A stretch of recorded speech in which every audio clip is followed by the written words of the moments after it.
6월 15일 오늘의 말씀은 잠언 24장 1절에서 22절입니다.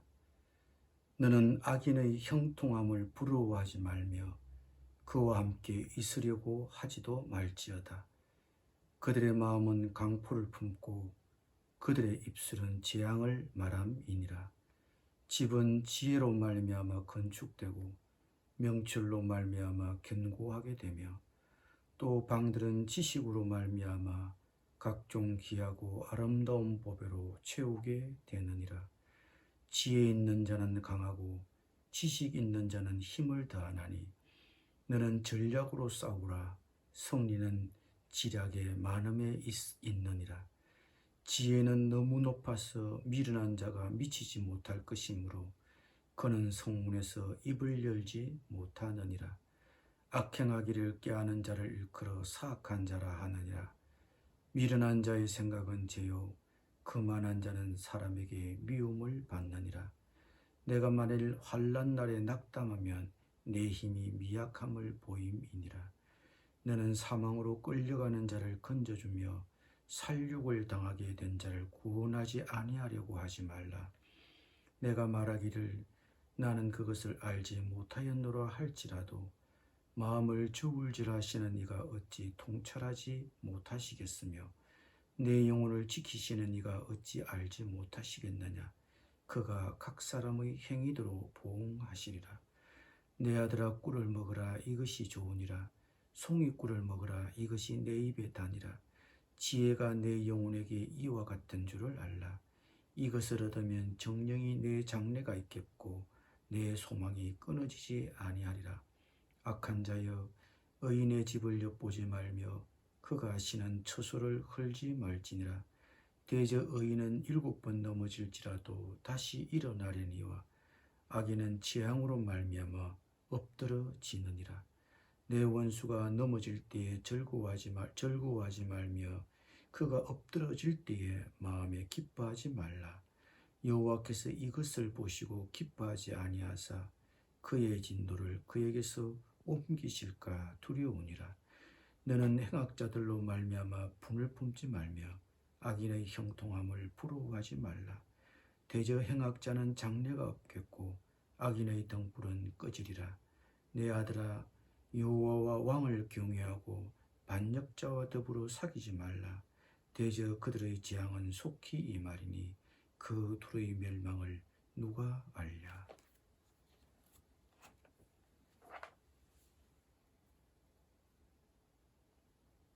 지혜 있는 자는 악인을 부러워하지 말라고 경고합니다.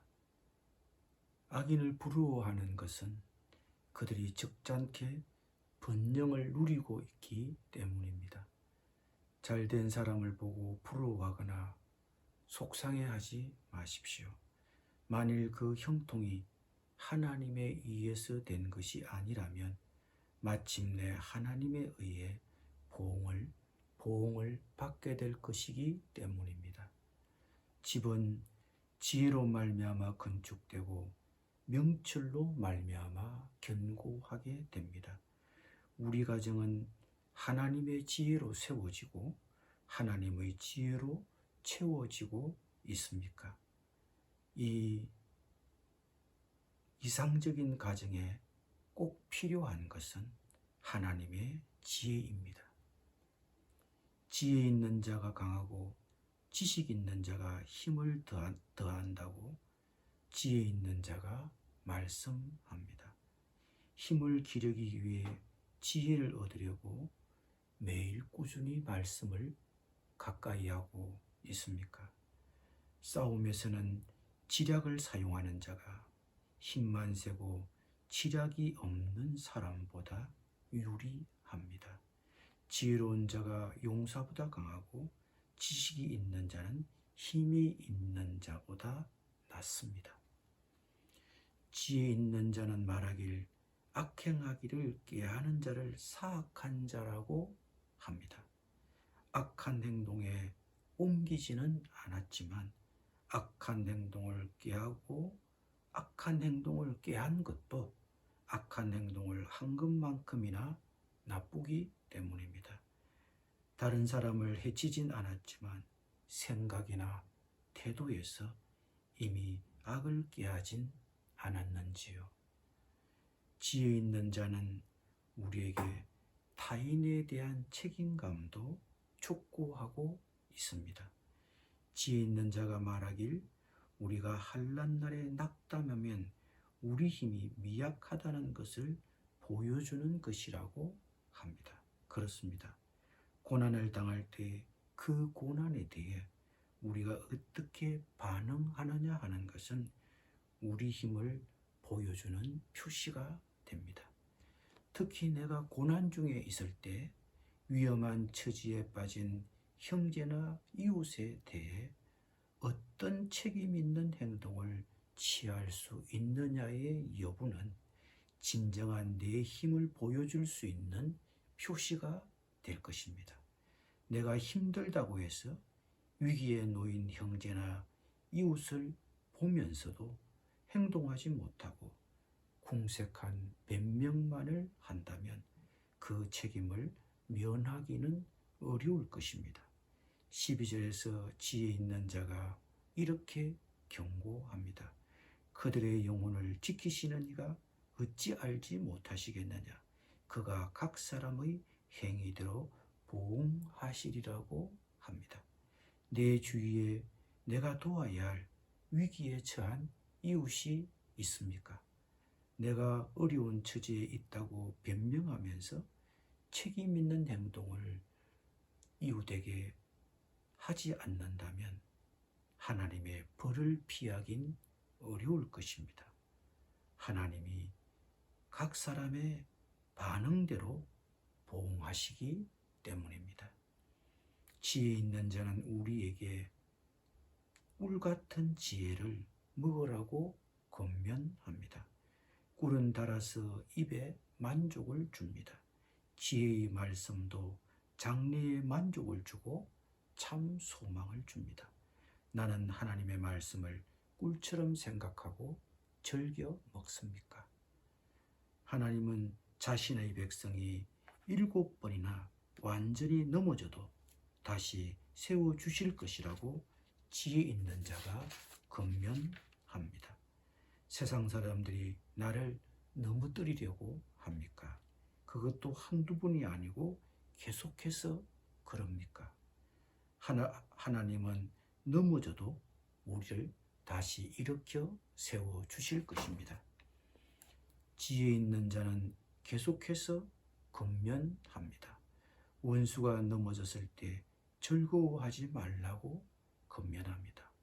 다른 사람, 특히 원수의 불행을 기뻐하는 것은 고대인이나 현대인이나 다르지 않습니다.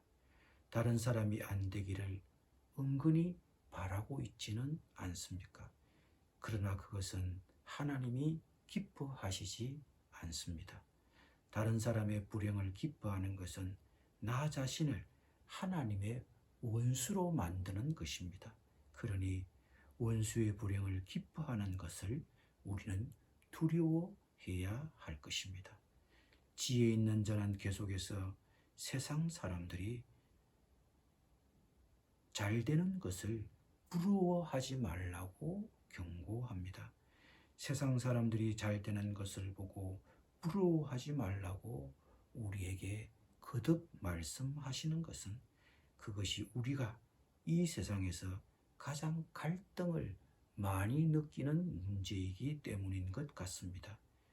부러워하지 맙시다. 그들이 잠시 잘 되는 것처럼 보여도 그들에게는 장래가 없고 그들의 등불은 꺼질 것입니다. 나는 이 세상의 위정자들에 대해 어떤 태도를 갖고 있습니까? 지혜 있는 자는 말합니다. 내 아들아, 여호와와 왕을 경외하고 내 아들아 여호와와 왕을 경외하고 반역자와 더불어 사귀지 말라고 말씀합니다. 하나님과 마찬가지로 이 세상 지도자도 공경하십시오. 그 군의에 도전하지 마십시오. 지도자는 이 세상의 불의를 막고 공의를 실행하도록 하나님께서 세우신 사람이기 때문입니다. 기도하겠습니다. 주님, 이 세상 사람들이 잘 되는 것을 보고 부러워하지 않게 하여 주옵소서. 힘을 기르기 위해, 말씀의 지혜를 얻기 위해 힘쓰게 하옵소서. 꿀처럼 말씀을 매일 가까이 하고 먹게 하여 주옵소서. 내가 어렵다고 해서 어려운 처지에 있는 이웃을 외면하지 않게 하여 주옵소서. 변명하지 말고 책임 있는 행동을 취하게 하여 주옵소서. 다른 사람의 불행을 기뻐하지 않게 하여 주옵소서. 이 나라를 다스리는 위정자들을 긍휼히 여겨주시고 그들의 수고에 대해서 공경하는 마음을 갖게 하여 주옵소서. 예수님의 이름으로 기도드립니다.